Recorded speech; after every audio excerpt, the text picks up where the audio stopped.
Hello, everybody, and welcome to another edition of Puck Talk with Pickens and Turner. I'm Dave Turner, along with Pat Pickens. And Pat, we are getting very close to the playoffs now. You can feel the intensity rising by the moment.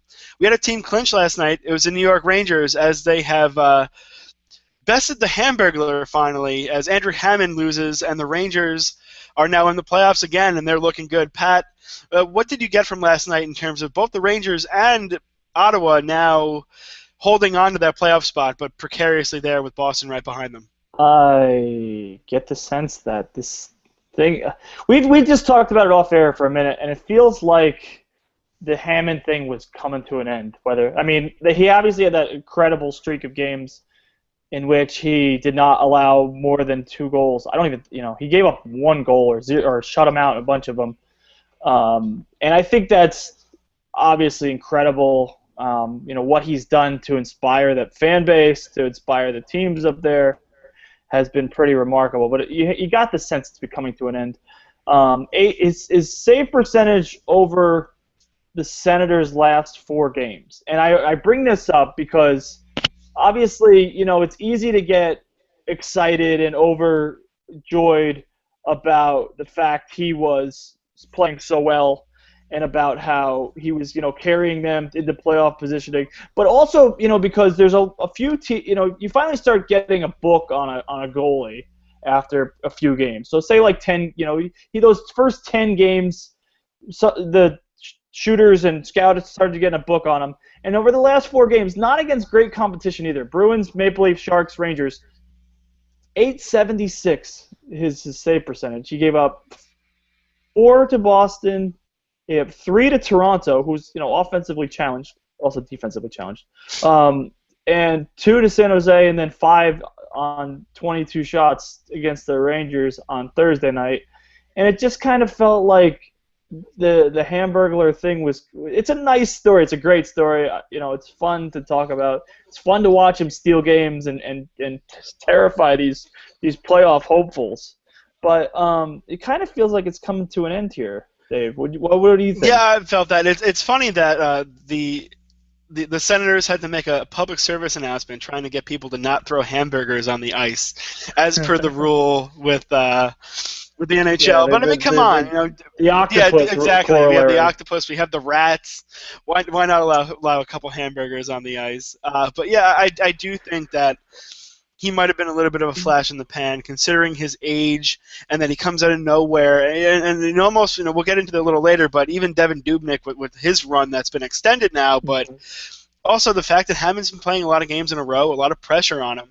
Yeah. Right now, if the playoffs were to end today, start today, they'd have 1 less regulation win, though they actually have 1 less game played than Boston at the time of this recording. I don't know if they're able to hold off Boston here, because I don't think they're quite as good a team. They are 8-2 in their last 10, of course. They've been really, really good, but I still think Boston has a lot more experience with these basically playoff games as they are right now. And I think he'll have to pick himself up after that Ranger loss and be very good if Ottawa is expecting to be that 8th seed. Because look, there's still Florida who's right there too, and you never know. Yeah. So their stretch gets a little complicated here too, because they have a couple games. They have a big game with Florida Sunday, but after that they go Wings, Lightning, Caps.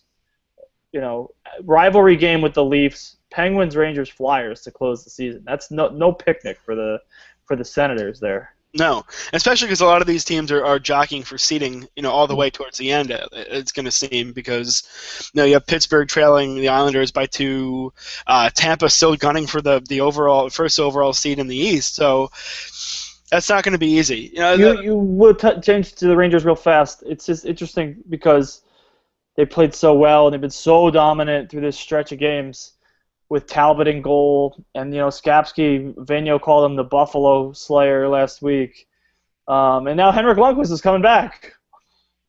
He's gonna start Saturday in Boston.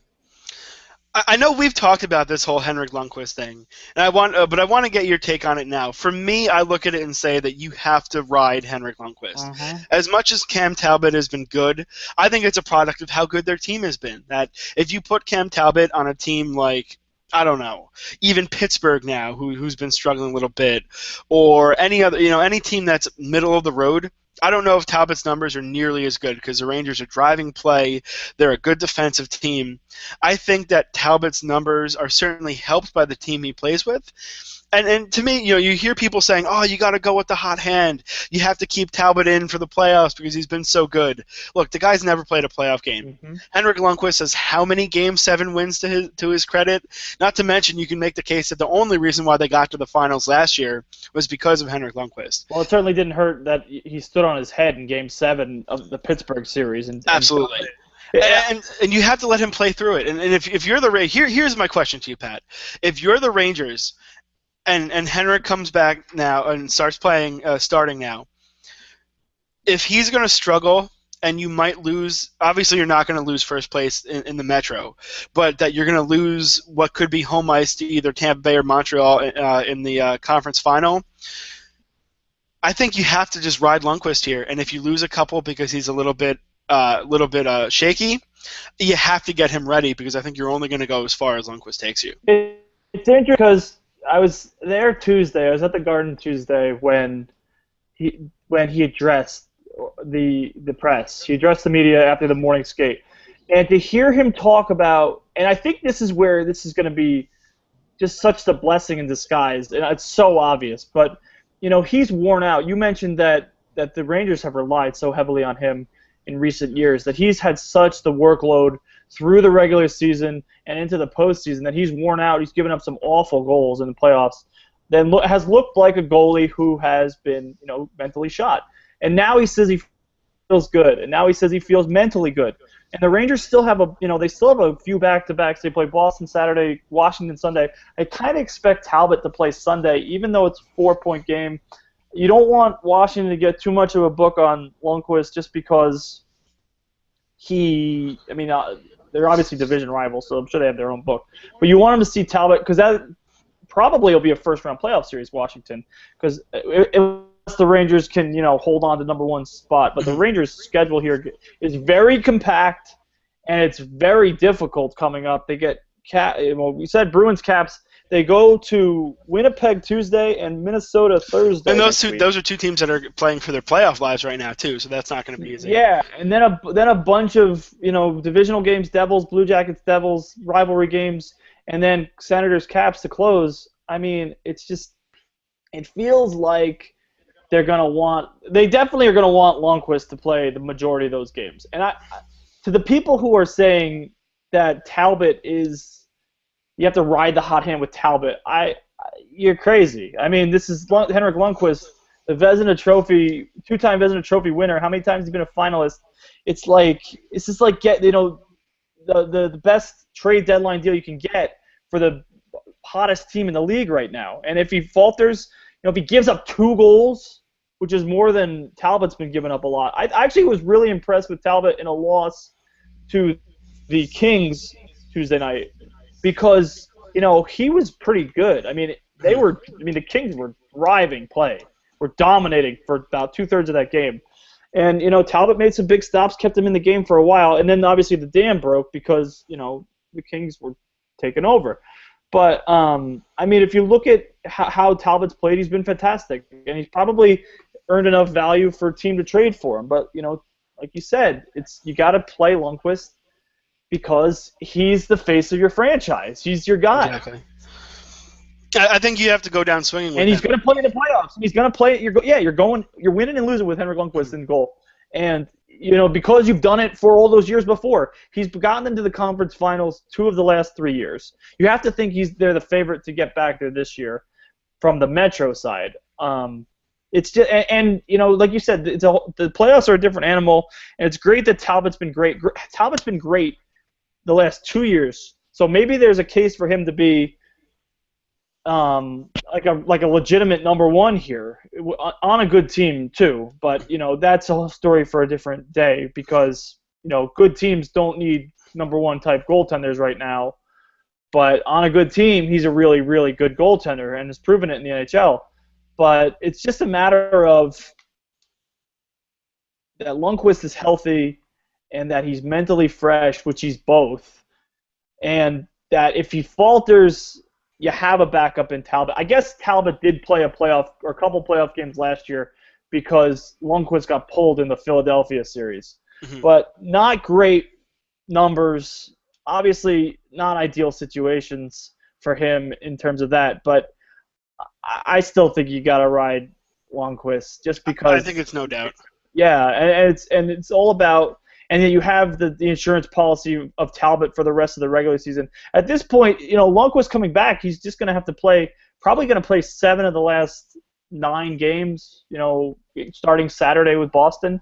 So you have to think he's going to do that and then get refreshed get ready. It's almost about getting ready and play, live shots and all that stuff for him. And Talbot's 27. It's not like he's a kid, a young kid.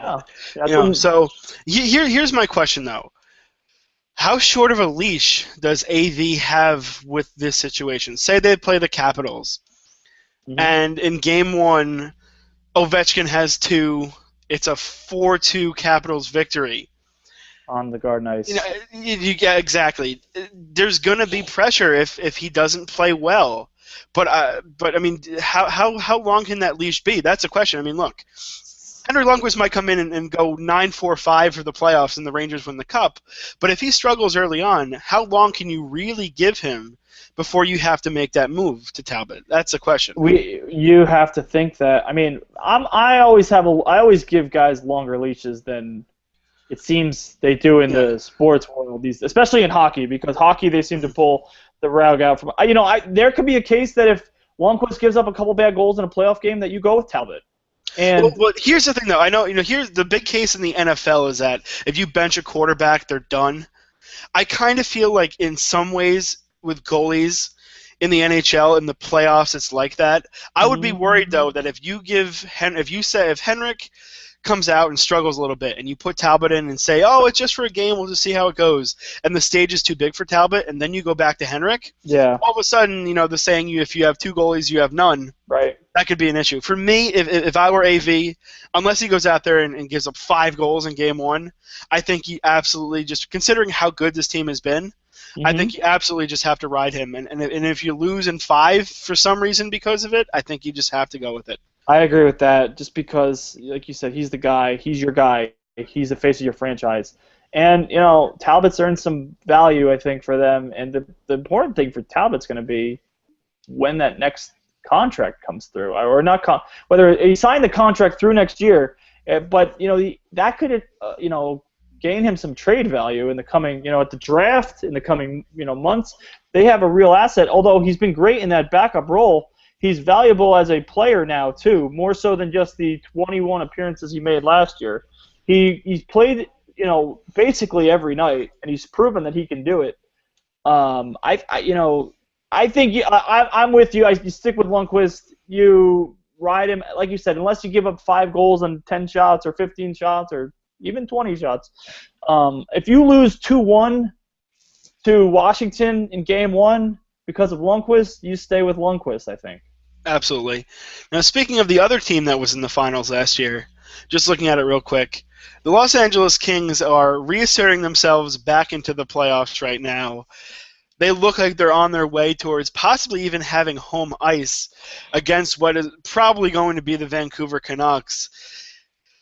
It's the same old for the Kings. I mean, is there anyone? I'd love to hear someone tell me that they can give me a good reason why Vancouver has a shot in that series if it happens. Which, look, the Kings are not there yet, but let's be honest, they're there. Yeah, no, we just talked off air about this briefly, and I know Calgary has games to play ahead and whatnot, but the Pacific Division playoffs are set. Basically, you can make the case the Western Conference playoffs are set because Calgary's 3 out of a wild card with Winnipeg.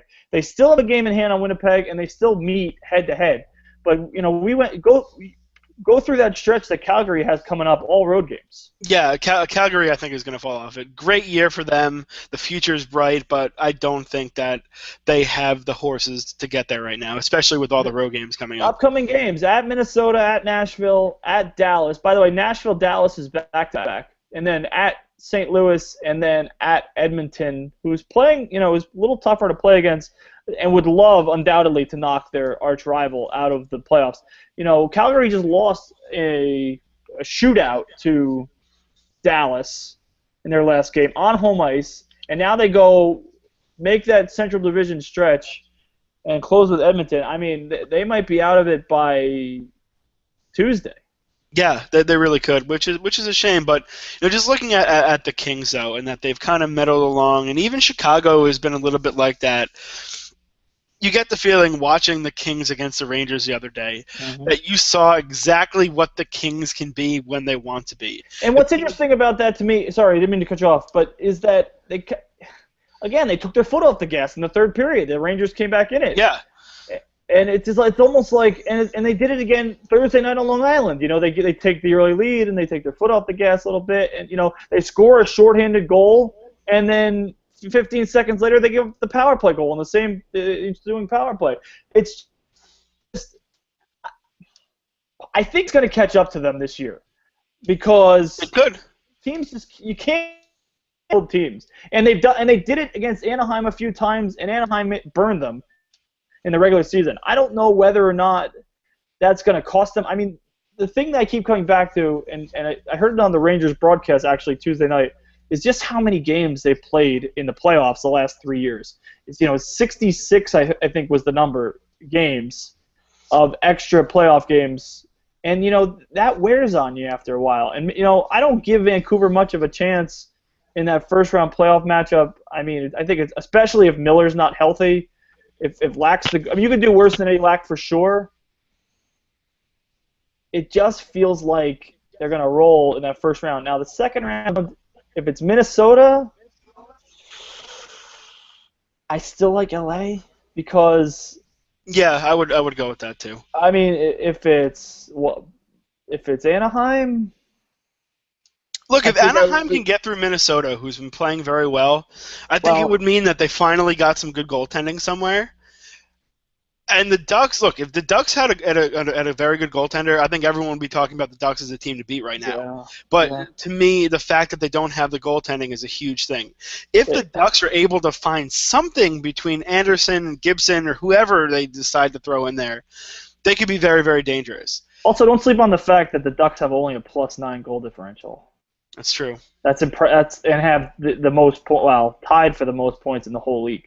But besides that point, what we talked about this a couple months ago, the notion of Anaheim and Winnipeg playing in the first round. That would be interesting. Because Winnipeg. It could happen. No, I know. Right now it is. Yeah, I know. That's what I'm saying. So, I mean, and they've gotten some better goaltending with Pavlich. I don't trust Pavlich at all. I still don't, even though he's played better lately. I mean, that would be a really entertaining series to watch, Anaheim and Winnipeg, if the goaltending is a disaster, because the crowd in Winnipeg is going to be nuts. We both are looking forward to that, and it's just a matter of, Anaheim survived Dallas last year. And could they survive Winnipeg? It's almost the same story. But, Anaheim has greater goals, greater, things in mind, you'd think. And they have to like their chances against LA only because they've beaten them. They beat them a bunch in the regular season last year, too. So I wouldn't give Anaheim much of a shot. But Pat, haven't a lot of teams beaten the Kings in the last few years? I mean, the Devils haven't lost at Staples Center since 2012 Cup Final. They've won 2 straight. But, I wouldn't give them any chance in a playoff series against the Kings. It's just a matter of, once the play gets real here. Yeah. I tend to think they're going to run out of gas in the Western Conference Final, but they could before. Anaheim could flummox them, and Gibson. You talk about Gibson as a question mark in goal. Don't sleep on what Gibson did against LA in that playoff series last year, and I think, I just keep waiting for it to catch up with the Kings because it doesn't seem it seems machine-like and methodical, but it stops at points. That's true. And but I think they need a team that can do everything that they do as well as them to beat them. You look at the Sharks, and they were flawed last year, and the Sharks. Look, I think the minute the Sharks lost Game 4 last year, I thought the series was over. I did. Because they were pounding John Quick for the first 2 games, and all of a sudden, but the Sharks, as we found out this year, were certainly a team in disarray and so on. But to me, to beat LA, I can't see Vancouver doing it. I think Anaheim could. To me, it really comes down to, can a St. Louis or Chicago beat LA? Really? Well, Chicago can. We know Chicago can. Yes, but without Patrick Kane, though? Well, they would get him back in the Western Conference Final. Possibly. So I think St. Louis could. I'm high on St. Louis. The goaltending is there. The defense is there. It's just and St. Louis, how quickly you forget, had the 2-0 series lead on LA in 13. But it's just a matter of it happening. And you know what I think is really kind of interesting, Dave, about this. The Kings here, and this is almost just perfect it's almost the perfect personification of what the Kings go through on a year-to-year basis. If you looked at Jonathan Quick's numbers at about the midway point of the season, I think he was like mid 2.4s in terms of goals against. I think he was like 908 or 909 somewhere in there in save percentage. And all of a sudden, since they've started playing better and they went on that real hot stretch and they've gotten back in the playoff race, he's at 917 and 226 in goals against average. So I mean, he's turned. I mean, it's almost like he's turned it on too here in the last month. Well, considering the amount of games that he's played in the last few years, you have to feel that maybe for him, especially knowing the grueling playoffs that he's probably expecting, that maybe he's taking it easy a little bit. Which another team is Chicago, who I think, much like the Kings, knows how to get there, has won. They're 7-2-1 in their last 10. They did lose the other day. To me, Chicago, I think, has realized that, we're going to play St. Louis or Nashville. Look, if they play Nashville, I think Chicago will win that series in 5, to be honest. But even St. Louis, as much as St. Louis has been so good this year, I don't think Chicago is at all afraid of St. Louis because they've played, they know them so well. And they should be afraid of St. Louis because I look at, to me, if there's any team that can match the recipe possibly of the Kings, maybe not in terms of straight-up goaltending, but I look at St. Louis and I think that that's a team that can absolutely just roll you physically and just control a game with the puck possession like LA does.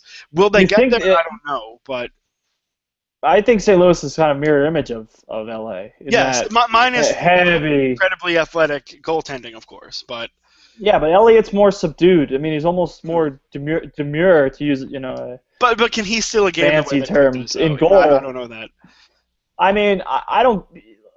Dave Lozo said on our show at the trade deadline that he will not trust anyone but LA until someone beats LA, and you're almost foolish if you do. Especially when you consider especially if you watched them this last week, because they went into the Devils and it wasn't even close. Tuesday night they played the hottest team on earth, second of a back-to-back, gave up a goal in the first minute and then rolled and went machine-like. Just this puck possession and the cycle and the dominant possession time, it was something to marvel at. And then 2 nights later went in the Island. They won all 3 in regulation. They scored goals in each game, and they dominated the possession. The shots at one point the shots in the third period for Pittsburgh and Islanders was LA and the Islanders was like 16-3, and the Islanders had a power play in there too. So the thing though is it's just whether it's sustainable. I mean, and whether they can sustain it. I keep waiting for it to catch up with them at some point. Maybe this is the year, but I'm not going to be the one that bets against them. I'm always big on saying that you need to learn how to win in the playoffs, and obviously the Kings are right at the top of that. Sure. It's funny you mentioned the Islanders because you look at some of these teams now, especially out east, that don't Yeah. necessarily have the pedigree. Montreal has been there, but as Connor McKenna, a good friend of the show, pointed out, he really kind of believes that Montreal is a meddling team with very good goaltending. I wouldn't go that far because I think they have some nice players in the team, and they have a guy in PK Subban who can change the course of a game at any time. But you look at them, you look at the Islanders, who, of course, you were mentioning before that Islanders fans think they're going to miss the playoffs. I don't think that. Let's not go that far. Yeah, but easy. I think a Pittsburgh pump the Islanders. brakes. I think a Pittsburgh Islanders series is fascinating because it almost gives Fleury a chance to outshine the other goaltender in a situation where he probably has the best chance of doing that. Look, if Pittsburgh goes and plays the Islanders, and because Pittsburgh has certainly a lot more experience than the Islanders, Pittsburgh perhaps, especially with a Fleury that might not be mentally shattered at this point, maybe they get going again. You know, the two teams that no one's talking about out east are Detroit and Pittsburgh, because Pittsburgh is kind of having a down year from what we're used to with them. But well, down second half, really. Exactly. They they've been very bad in second. But do you still give Pittsburgh a chance, considering that they're going to have to play most likely, unless they fall out and get a wild card, they're probably still going to have to play the likes of the Islanders and the Rangers to get to an Eastern Conference final. Let's not forget that's kind of where the whole. I mean, obviously the Fleury thing went to hell in the Philadelphia series, but that's when it went completely south. Was on Long Island, and how the crowds got in his head, and he gave up that awful game-winning goal in Game 2 that hit the backboards and then hit him and went in. And then, you know, that being a part of that at the Coliseum, where the Islanders have a pretty strong book on Fleury based on that playoff series. You talk about them as inexperienced, but there are a lot of guys on the island who were in that series 2 years ago, and you know, Casey Cizikas scored some goals, and Tavares and Okposo. And Hamonic was part of that, and even Brian Straight was part of that. And so as much turnover as there's been, the Islanders have, you know, a pretty strong book on Fleury there. With that said, and I think, you know, I'll come to an interesting fact in a minute.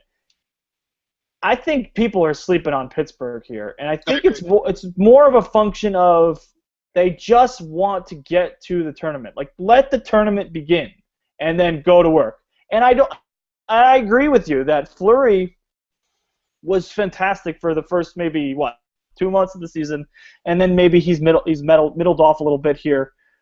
His numbers are still pretty solid. He's .921 and .227, which is, you know, really pretty solid numbers. But at the same point, you have to think that. I mean, I was having this conversation with a friend of mine recently that Pittsburgh would terrify me if I was an East Power. That if you think about what the Penguins' history is and what they have and what they did at the trade deadline, you have to think that Pittsburgh, I mean, with the depth, they have 3 lines that can beat you offensively. If Malkin and Hornqvist are healthy, because Malkin and Hornqvist have been really, you know, they've been injured of late, and the team has not played well. Of course, Crosby was in an injury in there too. But, you know, and to lose those guys, you can't lose those guys if you're Pittsburgh. But if you go down the list as far as top 9 that can score and produce points, when you look at, you know, you have Crosby and Malkin, and then you have, you know, Perron, who's been so great with Crosby, and you have Hornqvist, who's been so great with Malkin, and you put Kunitz in there, and you put a third line with Brandon Sutter. And, you know, if Steve Downey's gooning it up, or it could be either Sutter or Bennett.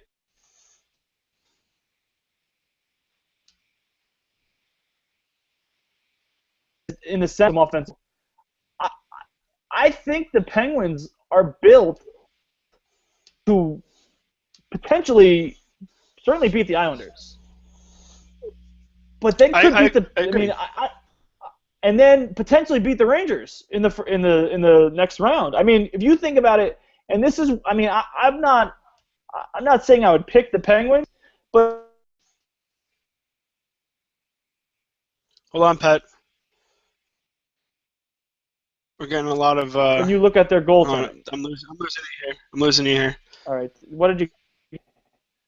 It started to cut out when you started talking about Pittsburgh. It still seems like it's kind of shitty. Hold on. Yeah, hang on a sec. I think it might be better I now. pulled.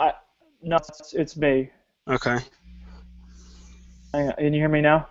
Yeah. I pulled up Daily Face-Off and my computer went to hell. Uh, So I'll start with that point. I'll start with the point with the line again. okay. All right. But if you think about where Pittsburgh is, where you get if you get Malkin healthy and Hornqvist healthy, that's 2 of your 6 is healthy, and then you can slot Bennett and Spaulding, and Downey can give you some offense there. So if you think about it, that is a team that is so much deeper than it was last year. That if I'm Pittsburgh, I'm desperate to avoid the Rangers in the first round because you want to build up to that series and you want to gain some confidence going into the postseason. If the Penguins and Rangers play in the first round, I think it's a fast exit for Pittsburgh. But if the Penguins can build up to that, gain some confidence for Fleury in the playoffs, score some goals against you talk about a team that needs to learn how to win. The Islanders are a team that needs to learn how to win. Absolutely. And if you get Pittsburgh into that second round series against the Rangers, I mean, think about that Penguins team last year was so fatally flawed when you consider that they were basically a one-line team when Malkin and Crosby were together. Not a lot of depth in scoring there, and Crosby and Malkin were shut down in that series. Now there's some depth there. Now there's 3 lines that can score for Pittsburgh, and if Fleury's got some confidence, I mean, that Penguins team still took the Rangers to a 7th game last year and dominated that third period, needed Lundqvist to stand on his head. Obviously, the Rangers are playing better this year than last year and are a different team. It's just a matter of but you could make the case that Rangers team was more skilled and more built to win in the playoffs than last year. So I think Pittsburgh could come out of the Metro. I really believe that. I agree. For me, there's 2 teams, Pittsburgh and St. Louis, that I think that either they're going to lose in the first round and be huge disappointments, but if they get that first round win, I think they both could be major players. I agree. Certainly St. Louis, of course, because they've been good all year, but I really believe that if Pittsburgh, whoever they end up playing, which could even be the Rangers at this point, or it could be Tampa/Montreal, Montreal-Pittsburgh would be a very interesting series, actually. But I think those are the 2 teams that have the most to prove in the first round, where if they lose, the Rangers losing would be a surprise, no doubt. But I think Pittsburgh, considering that the new coach and the depth they have this year, and St. Louis, because, look, this team needs to win a playoff series at some point. Those 2 teams, I think if they get the pressure off with a big win in the first round, could be very difficult to deal with a little confidence. Yeah, and if Pittsburgh goes out in the first round, there's a decent chance that Mike Johnson's not going to be the coach. I think that'd be a terrible idea. Firing him? You can't go through 3 coaches in 3 years. You're spiraling at that. What if McClellan's in play? Yeah, I don't know though. There's some part of me that I still think that McClellan needs a year or 2 away from the game, just to rid himself of what turned into a very, very tough situation there in San Jose. You could say that, but that's not going to happen. No, of course not. He'll get a job in 2 seconds, but I don't know if he would necessarily be, because look, Pittsburgh, put it this way, if Pittsburgh goes out in the first round, sure, Pittsburgh's won a cup, something San Jose didn't do, but isn't McClellan almost kind of walking into a similar situation where the goaltending isn't very good, they're a team that has high expectations, and they're not winning? Isn't it almost, of course, they don't have Sidney Crosby out in San Jose, but it's kind of a similar situation, though, isn't it? It's not dissimilar, but there's not that fracture that seems to have happened in management. I mean, in terms of the room being fractured, although you just get the vibe that it's a more stable situation, despite what has happened for them in the last couple of years here. Mm-hmm. Disco Dan's still in play for one of those teams, whether it's San Jose. How quickly we forget that Dan Bylsma's phone should be ringing off the hook with a bunch of teams that are in need of coaches. But it's kind of sounds like, I mean, if Mike Babcock's available, then Pittsburgh would be would be wise to scoop him up if given the opportunity to.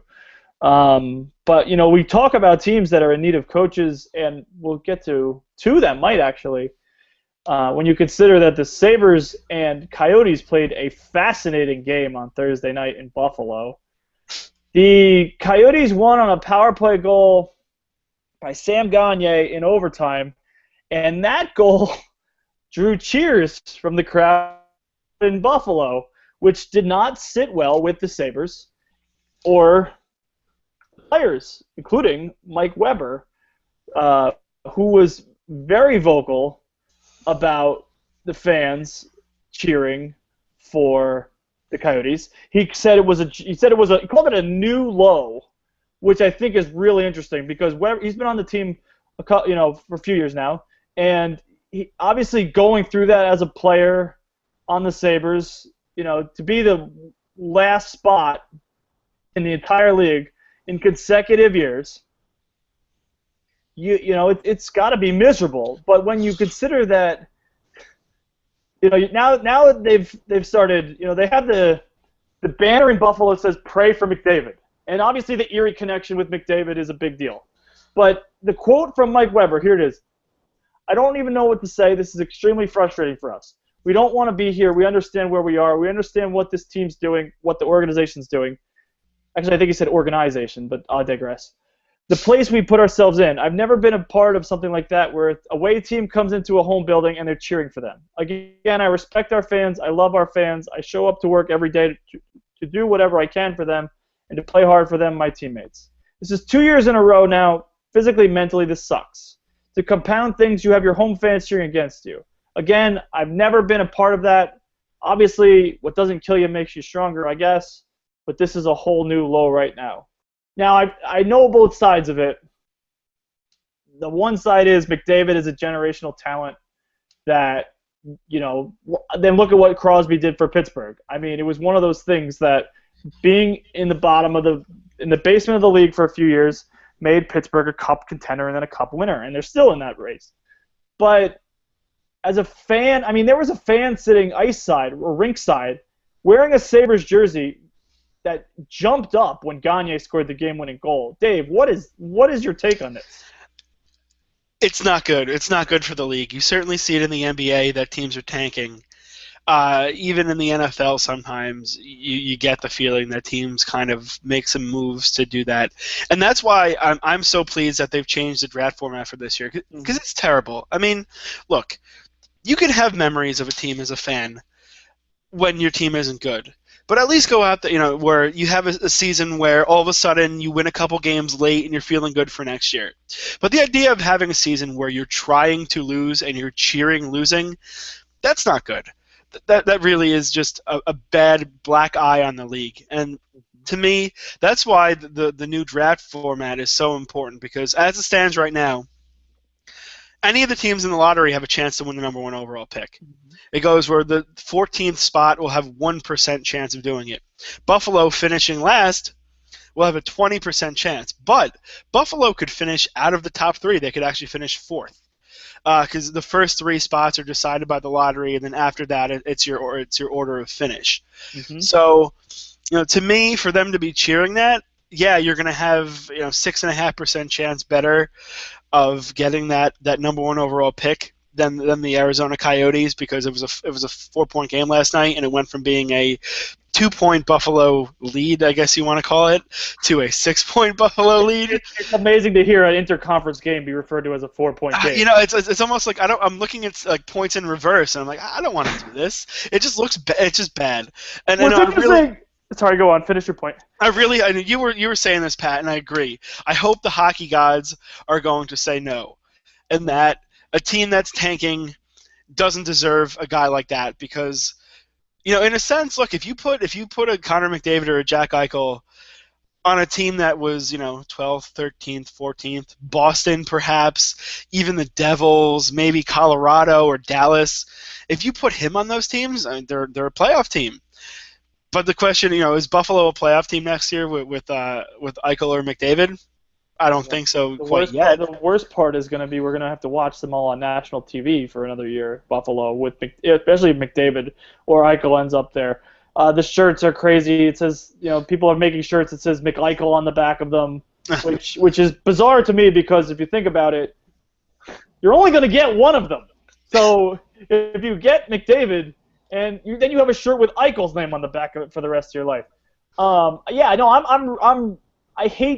like, Buffalo fans are as passionate as they come, and they're smart, and the whole thing with the no goal, with the Brett Hull thing. I mean, Buffalo fans have been given a bad rap in that their city's going through a whole lot of misery right now.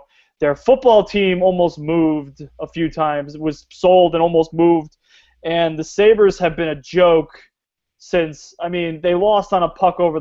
Think of every rule that could have gone against the Sabres has basically gone against them. So I'm starting to get the sense that it's going to happen again with this lottery because, like you said, 20% odds are the best odds, but they're not good odds.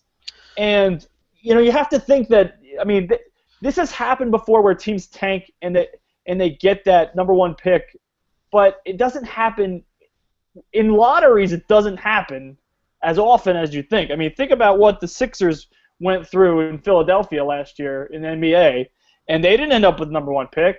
The Sabres did it last year, had a horrible team, and they didn't get the number one pick last year. So just because you build and build and build to try and get this, and don't get me wrong, I don't have anything wrong with what Tim Murray's doing here, because Tim Murray is trying to stockpile talent and get draft picks and get with a focus on next year, 2 years, 3 years, so that in 3 years they could be a playoff team if they have a McDavid type. If you think about what Pittsburgh went through that first year with Crosby, hell, they had Mario Lemieux there, and they weren't a playoff team in that first year with Crosby. So they won't come close to postseason with McDavid. No. But,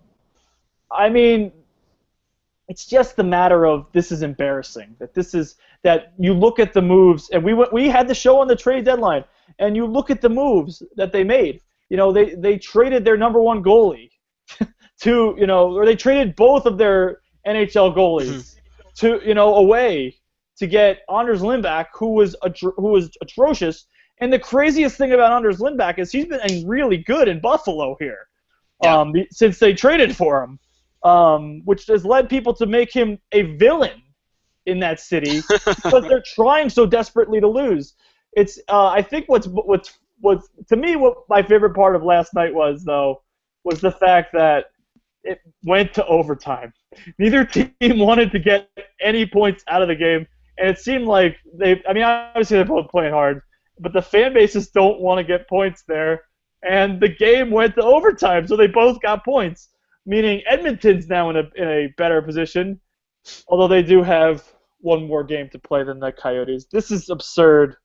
So Pat, just getting away from this, but a question: where do you think the best spot in the league would be for Eichel and McDavid? For me, I look at it and say I'm very worried that one of those guys is going to go to the Coyotes, because I think that, considering the fact that no one goes to those games, you have a guy in McDavid. Eichel I think is going to be very good. McDavid could be generational up there with the Crosbys of the world.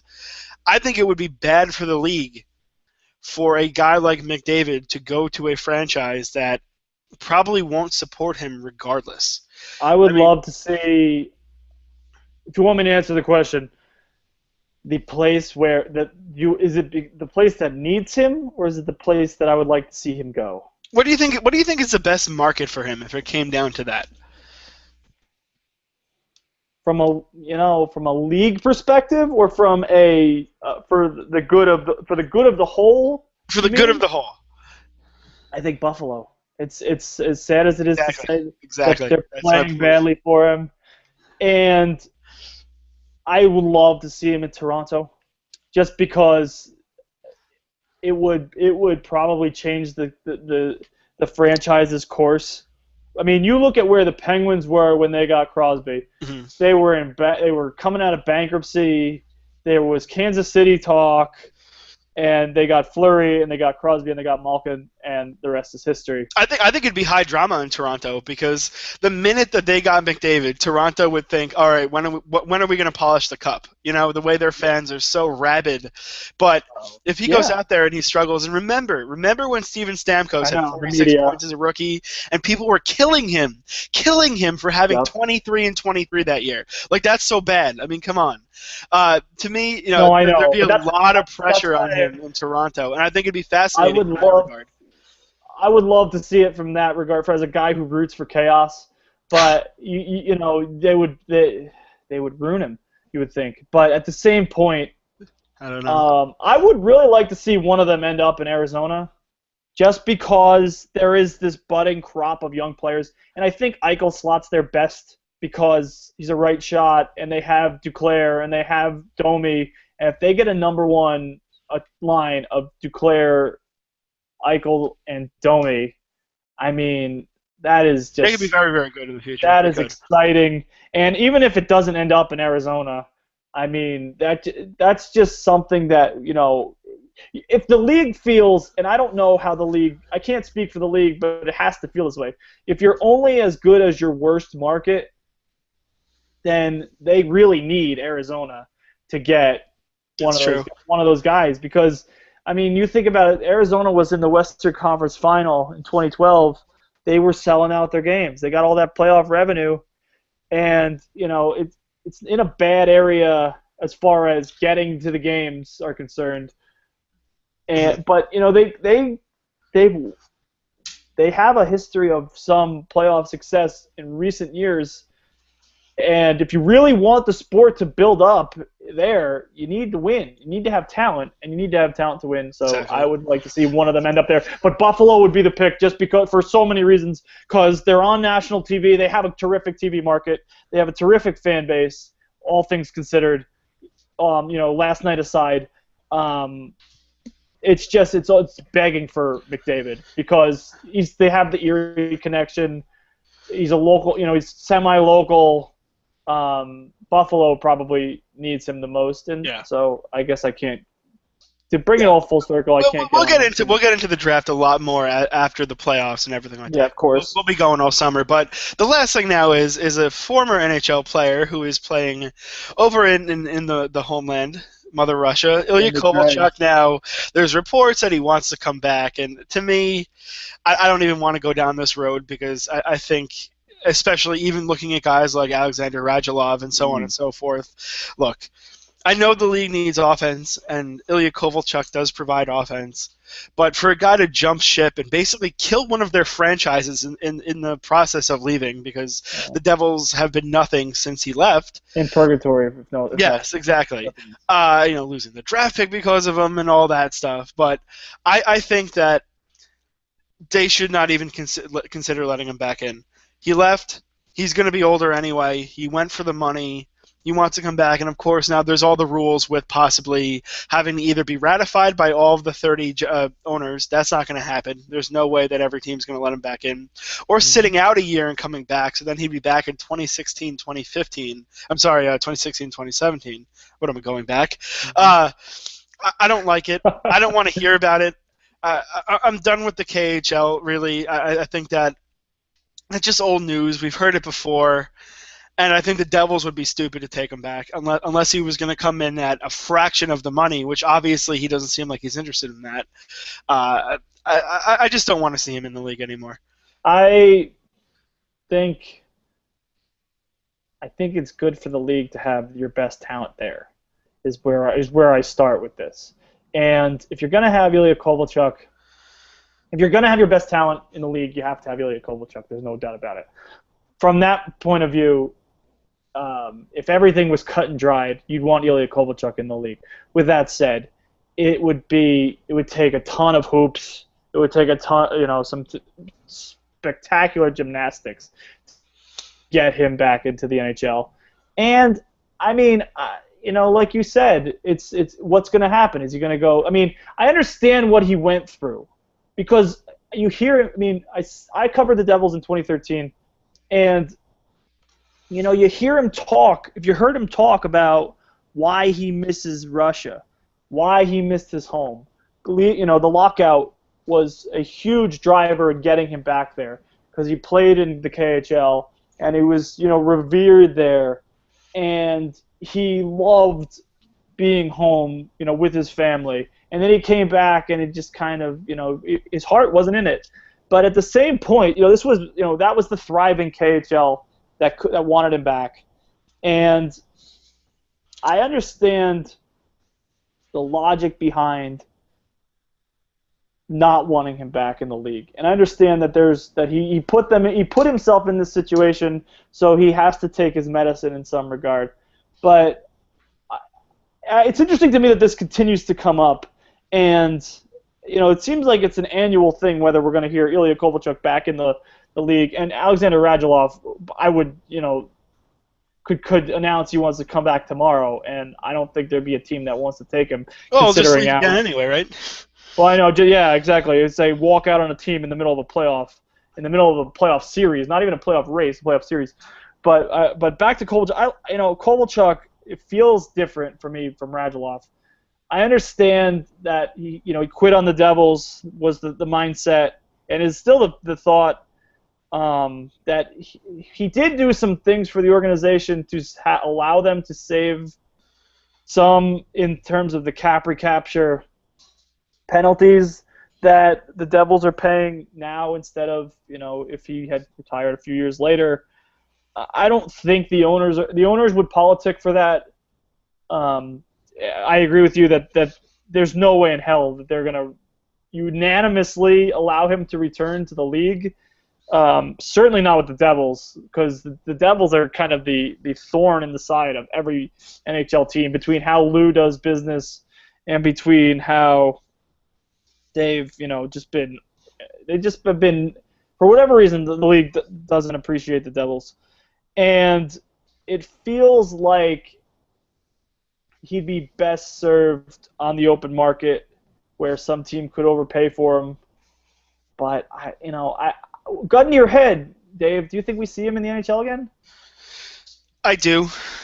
I think it'll be a few years. I think he'll have to go through the sitting out and everything, but the situation with the KHL is only getting worse. Mm-hmm. And considering that I believe he's paid in cash, I worry about their ability to keep paying him the kind of money, and I think he's going to realize that if guys aren't going there and the league is getting worse talent-wise, as well as teams folding and money being an issue, I think eventually he'll want to come back. I don't think it'll be with the Devils, but I do think he comes back. You also hear, and Jaromir Jagr talked about this in his stretch over in Russia, that if you read stories about Kovalchuk, it's the same thing. It's that you're making all this money and you're at home and you're the star, but it's almost like that Toronto thing again, where you get up there and there's so much, like even more pressure than Canada, to be the home guy on your home soil, and you're around the community you're in, and it's almost, you can't even fathom what kind of pressure and what kind of expectation. If you score one goal instead of two in a night, they're disappointed in you. And you hear I've heard Jagr talk about that, and again, I heard Kovalchuk discuss it, not get into the same detail that Jagr did, because obviously Kovalchuk's playing in it right now, but that there's such an expectation of these superstar talent in Russia to be superstars every night. Whereas, if Ilya Kovalchuk goes 3 games without scoring in New Jersey, fans might get upset, they might get disappointed, but there's not going to be that same huge, enormous burden on Kovalchuk that there would be. Think about it this way. Think about it this way. You are a guy who's making much, much, much. Of course, you have players making more money than other guys on teams, no doubt, in the NHL. Yeah. When you're making, I don't know, what is he making? $15, $20 million over there, something insane. Yeah. And other guys are making not even $1 million, and they're being cut and they're not even being paid, a lot of them, because of the situation with the money, but they know they have to pay the big guy. And then you have a lot of the country that's living in poverty. Mm-hmm. People are thinking, well, you're there sitting there living pretty, and the rest of us are just trying to get by, and then now you're not even winning for us. There definitely is a lot of pressure. But speaking of pressure, we're down to a few games left now for a lot of these teams. Pat, what do you see for the next couple games as we wrap up here, next couple days, as far as what's a game that really kind of stands out to you here? Well, I'm going to be at the Garden Sunday for a potential playoff preview, Rangers Capitals. So I would be remiss if I didn't mention that. I'm looking forward to that game, just because I know the Caps have had trouble beating the Rangers in playoff series in the regular season this year. Rick Nash had a hat trick in a game earlier in December, I think it was. So, but if I'm really going to zero in on a game to look forward to, I'm going to say Sunday evening in Canada. It would be Florida and Ottawa. Two teams one's in a playoff spot at the moment, the other is chasing, and Florida needs a win in that game to probably stay alive, and Ottawa probably does too, because the Bruins are playing in Carolina at the same time. So I'm gonna, when I get done with Rangers and Caps, I'll probably zero in on that game. Dave, how about you? For me, it's going to be a Saturday game that you might be listening to this and already saying, well, we know the score. But the one, I think that the ramifications of this game could be huge. Los Angeles at Minnesota. Big game. Minnesota, although they look like they're in, certainly they're going to have to win a few more games to get in. Los Angeles is still trying to get that either home ice in the first round off of Vancouver, or just solidify themselves with Calgary still hanging around. I think that's a big game. Also for the fact that you've seen what the Kings have done to some teams right now when they've been playing well.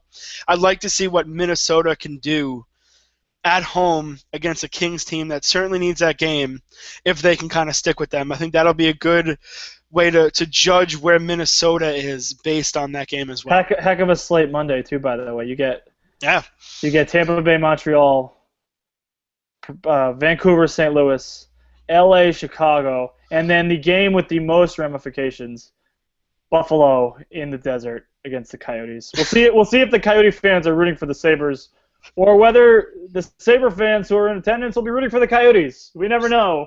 That's why we keep watching, right? Exactly. High drama in the race for Connor McDavid and Jack Eichel. That neither team could get, that both of them could miss out on. Exactly. And the race for Noah Hanifin. You never know, and that's the beauty of it, is everything is coming to a boil right now. The playoffs are a couple weeks away. I for one, can't wait. Pat, we're actually going to be doing this a lot more. We're going to try to have playoff recaps almost nightly. We're going to try to give you a quick, maybe 20-minute recap, dive into the playoff series. We'll have picks. Of course, Pat's Sharks aren't doing too well. I was a little bit off as well, so it'll be interesting. And for Pat, to save face here a little bit. Yeah, we'll see. For Pat Pickens, I'm Dave Turner. This is Puck Talk with Pickens and Turner.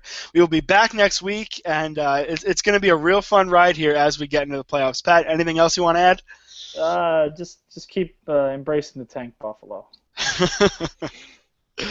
All right, that'll do it. See ya.